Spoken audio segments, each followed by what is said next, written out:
from this time and forevermore. Blessed be the name of the Lord. The immediate context is obviously found immediately around a text being studied. So the remote context refers to texts that are in other places in Scripture, but which bear on the text in some significant way. In this and our next video, we're going to look at several important considerations regarding the remote context. Let's begin with the theme of the Bible. There really isn't any point in trying to interpret the Bible if we fail to see its theme. The theme is what the Bible is all about. I've chosen to discuss this as an aspect of the remote context for the purpose of emphasizing our need to always keep the theme in view as we weave passages together. If you make the Bible story something other than its theme dictates, then you are not understanding text correctly. The Bible isn't about cooking healthy meals, so why come up with a Bible cookbook?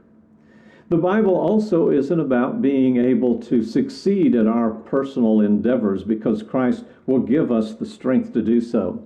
Paul did say, I can do all things through him who strengthens me. That's in Philippians 4 and verse 13. But the context does not permit us to read this as Jesus helping us become power weightlifters or tennis pros.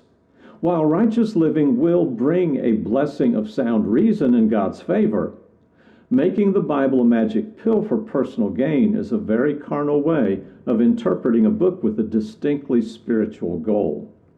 Parallel passages relate the same events or teachings from two different standpoints. There are three main types of parallels. Number one, historic parallels, where two events are reported on in two different places in Scripture.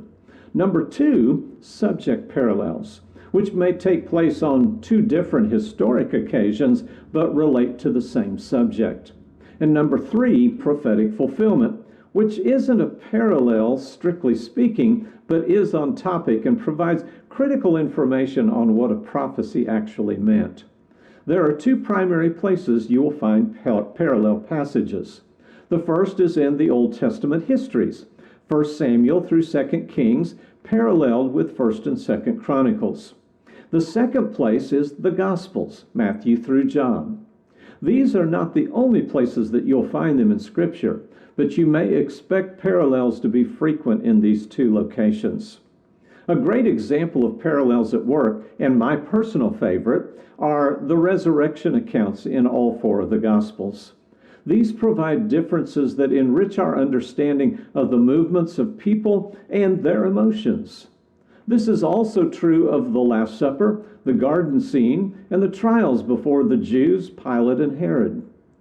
When calling upon passages as parallels, make sure they truly are parallel. Here are two passages that could easily be mistaken as parallel, but which are not. Luke chapter 4, verses 16 through 30, tells of events as Jesus visited his hometown of Nazareth. Mark 6, verses 1 through 6, also places Jesus in Nazareth, but it's a different occasion. Luke 4 is actually parallel with Matthew 13, 54 through 58. Now, in our next video, we'll cover the remainder of our important considerations on remote context. I hope you'll join me for that study.